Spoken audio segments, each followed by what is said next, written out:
Daria. Today I would like to share with you a beginner-friendly tutorial of a shirred top. This is a fun and easy make for a couple of hours. No zippers, no interfacing, no stress. You will find this video helpful using another pattern as well. If you are interested in the SunBell pattern, check the first link in the description below. This pattern has two sleeve options. I will sew a long sleeve version for this tutorial because it's a little bit more complicated and has some additional steps. Everything is almost the same for both. For total beginners, I would suggest starting with a short sleeve version. Let's get started. You will need an elastic thread. I'm using this one by Gutermann. I will share a link in the description. Use a lightweight woven fabric. If the fabric is too thick, the elastic thread will be too weak to create the shirring. I'm using a lightweight viscose twill. Also, a narrow ribbon for the hangers is needed. And of course, a pattern you are going to use. My pattern is designed with layers. You have an option to print a few sizes or run your size using Adobe Acrobat Reader. I have printed only a size 36 for me. Now the pattern must be assembled. The pattern has numeric markings to help you figure out which pages should be next to each other. I recommend assembling the rows first and then the columns. Line up all pattern lines and use clear tape. Make sure the edges are straight and the pages are laying flat.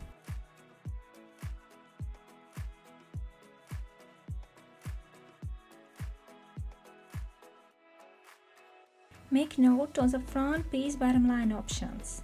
This pattern has two cup size options. You choose which bottom line to cut, the A or D cup. Fold the fabric in half and press with steam along the grain line. You will be able to cut more accurately if you have smooth fabric. For my size, the fabric should be folded twice along the grain line, with the selvages meeting in the middle of the fabric, as all the pieces need to be placed on the fold. See the layout for your size.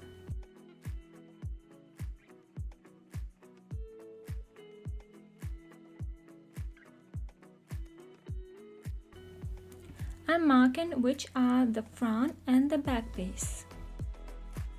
Finish the top and the bottom edges of all the pieces from the right side with an overlock or a zigzag stitch. If you are sewing the long sleeve version like me, don't finish the sleeve bottom edge yet.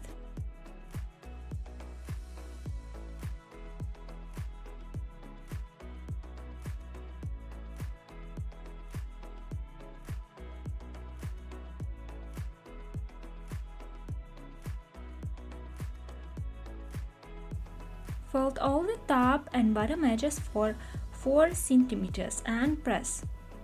Pressing the pieces while they are flat is more convenient. If you are sewing the long sleeve version, don't press the sleeve bottom edge yet.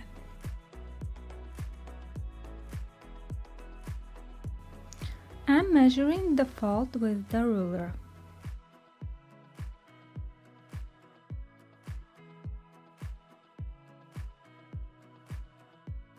If it is inconvenient for you, I suggest the other easy method.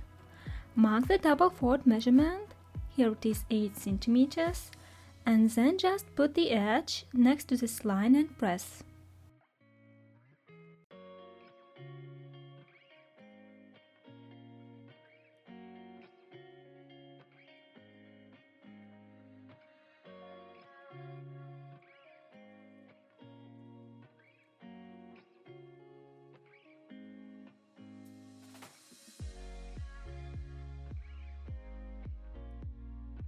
All the pieces are folded except the hem for a long sleeve. If you have a situation like this, don't hesitate to trim the stretched out edge. Those who are sewing a long sleeve version should finish the hem with a narrow rolled hem. Skip this step for a short sleeve. Fold as less fabric as possible for your fingers and stitch 1 or 2 mm from the edge.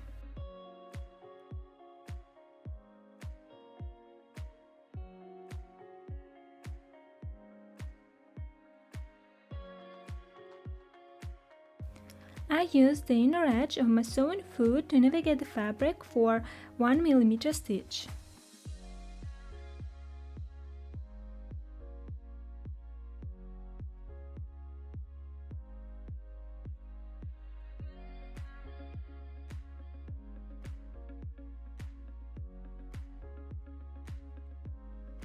Now trim the edge to 1 or 2 mm from the stitch line.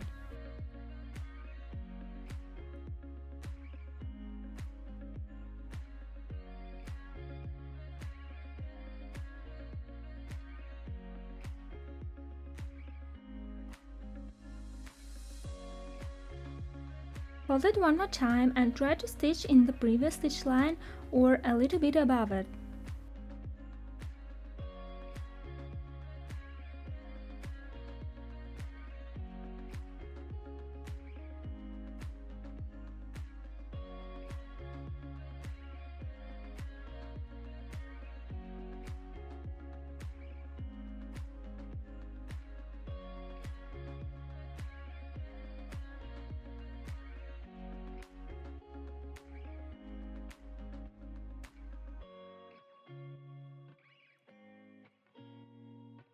Press it and the rolled hem is ready. Repeat on the second sleeve. Now it's time for shirring, but I suggest adjusting the shirring first. Take a scrap piece of your fabric and fold it in half.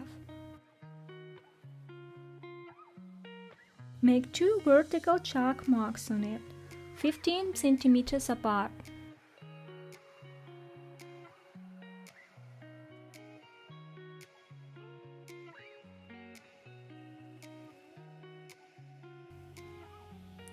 Take the elastic thread. Wind the lower bobbin with the elastic thread by hand, being sure to stretch it slightly as you are winding.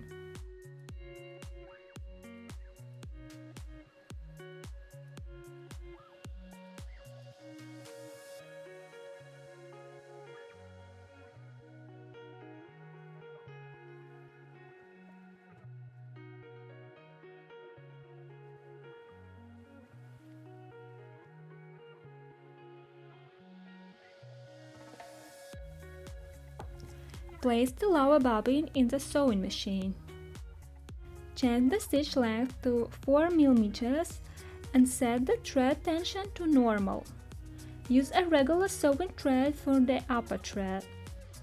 Stitch 3 or 4 parallel lines on the scrap piece, making sure to start your stitching before the marking and finish after the opposite marking.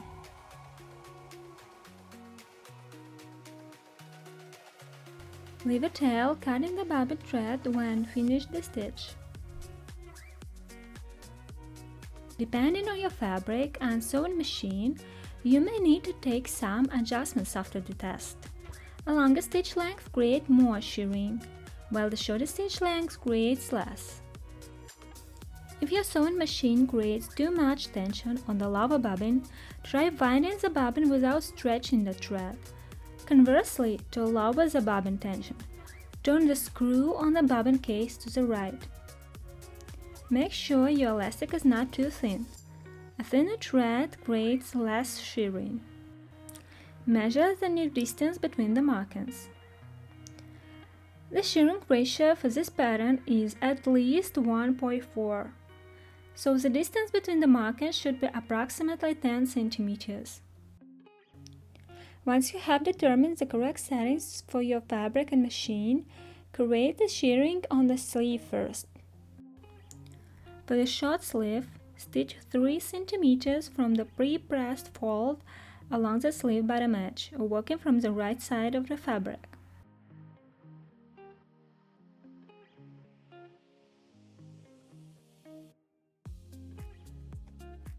For the long sleeve, stitch 8 cm from the hemmed edge. I'm using the notches to mark the guidelines for the shirring with chalk. I'm marking only the lower lines. Make sure to test the soap and chalk removal on a scrap piece before marking the piece. Backstitch at the beginning and the end of the stitch line.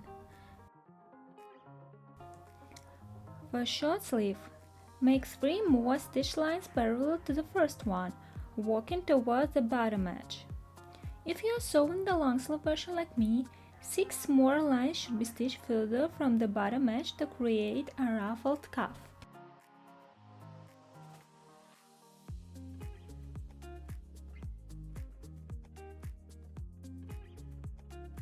Some sewers suggest just moving to the next stitch line carefully to avoid backstitching. You can try it also.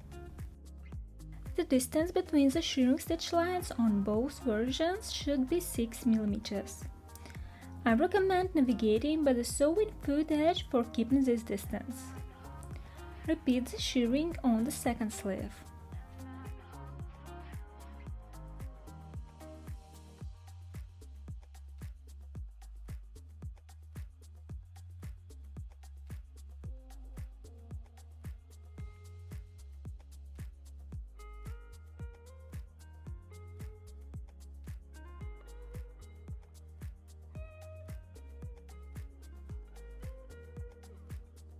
For the long sleeve, make 4 more parallel stitch lines in the middle of the sleeve length.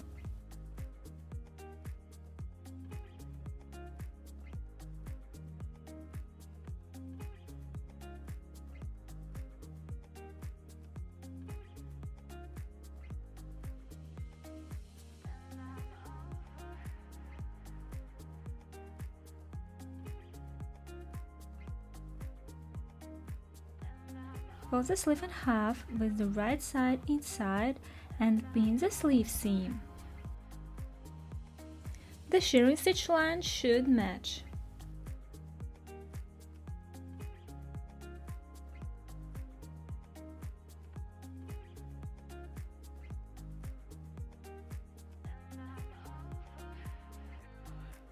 Switch the bobbin to one with a regular thread. Sew the sleeve seams and finish the seam all at once with an overlocker or zigzag. Repeat for the second sleeve.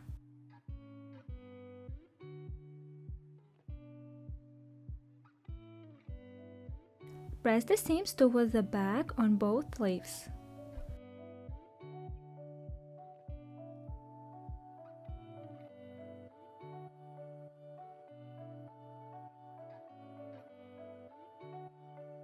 Working from the right side, top stitch the shirring lines and the bottom of the sleeve along the sleeve seam, making sure to catch the sleeve seam allowance and attach it to the back of the sleeve. For the short sleeve, it's easiest to top stitch along the whole sleeve seam. It's needed for the sleeve seam not to be visible from the under the hem, plus make the shirring lay flat on the seam.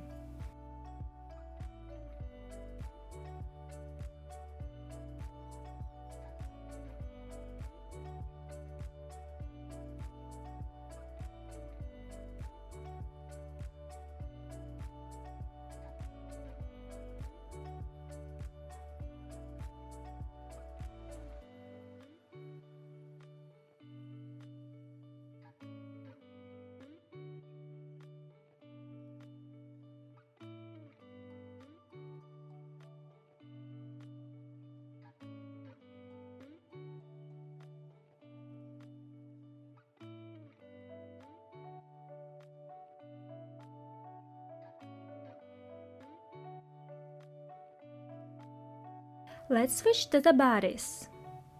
Unfold the pre-pressed bottom edges and sew the side seams of the bodice.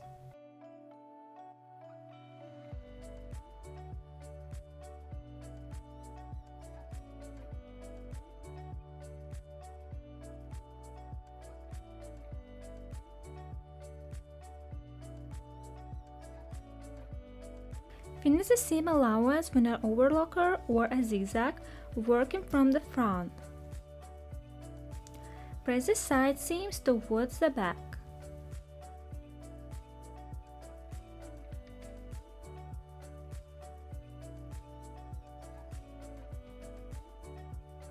Press the bottom fold one more time on the side seam areas.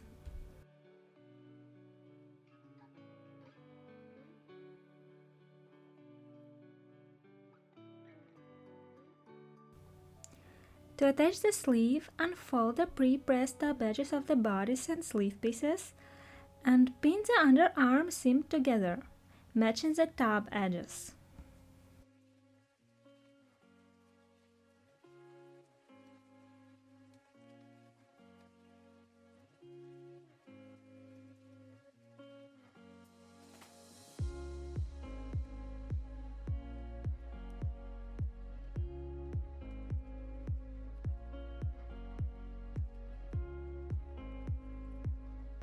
Stitch and finish the seam allowance with an overlocker or a zigzag, working from the sleeve side. Repeat for the second sleeve.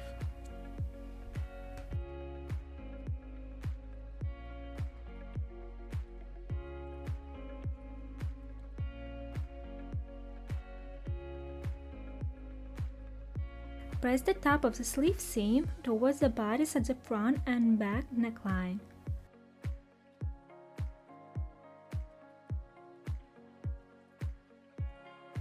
Press the top fold one more time on the sleeve seam areas.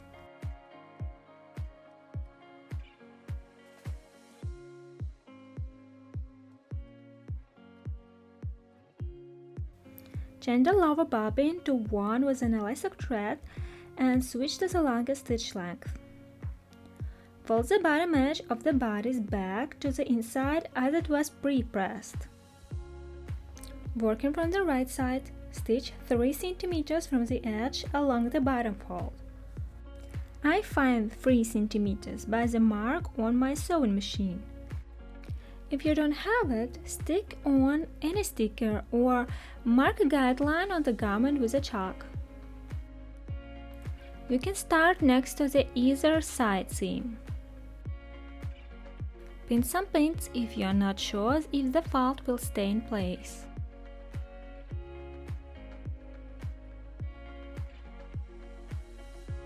Backstitch at the beginning and the end of the stitch line.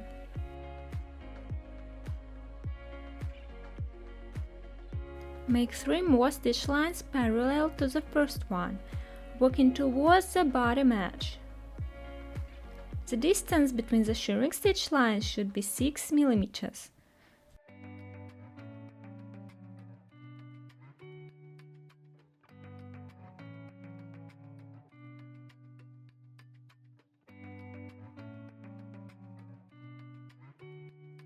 Time for the second elastic spool.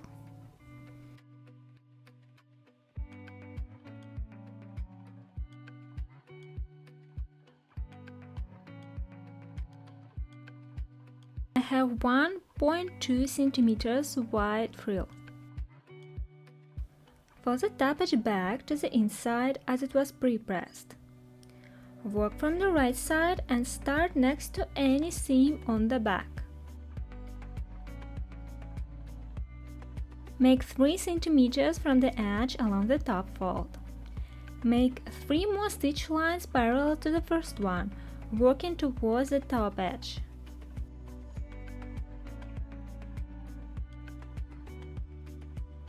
Cut 2 25 cm long pieces of narrow ribbon.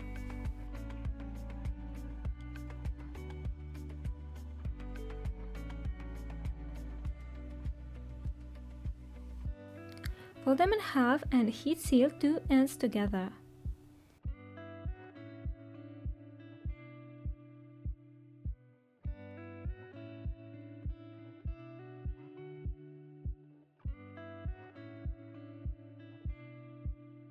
Place the loops on the center of the sleeves, dividing the top in half symmetrically, and sandwich them between the seam allowance of the top fold and sleeve.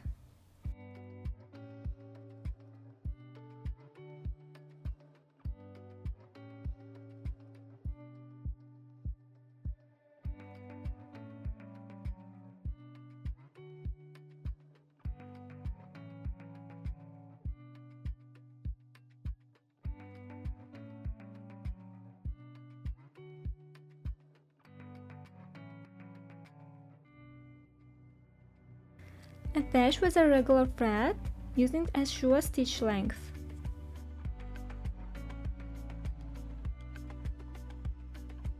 Attach a label to the shirring at the center back from the wrong side if you have one, to differentiate the front and the back more easily when wearing. If you don't have it, make some contrasting color stitches on the back fold seam allowance.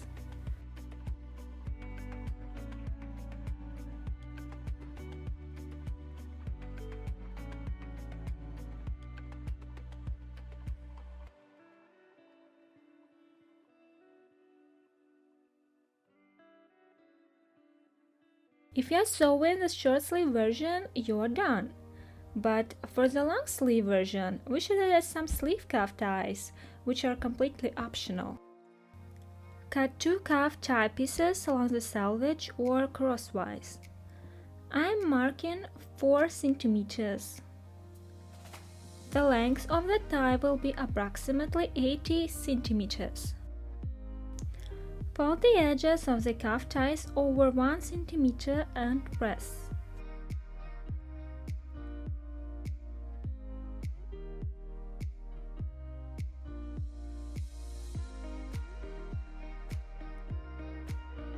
Fold it in half one more time and stitch 1 or 2 millimeters along the pre-folded edges.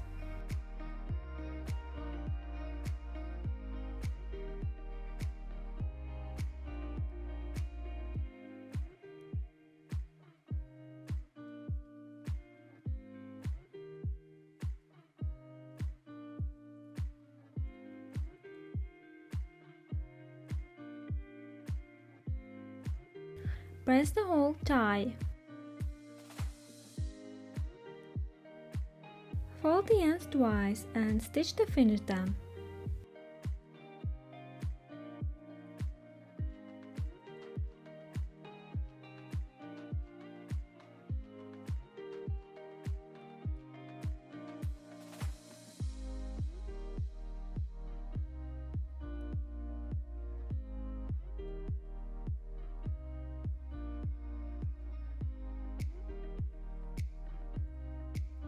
Fold the tie in half, attach the tie to the shirring and stitch along the sleeve seam.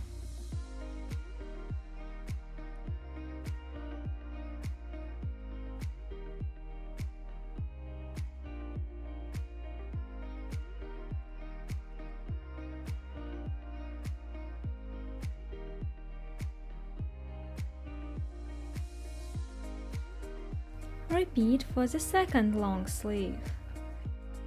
Tie it as you like. And the top is ready for a fitting.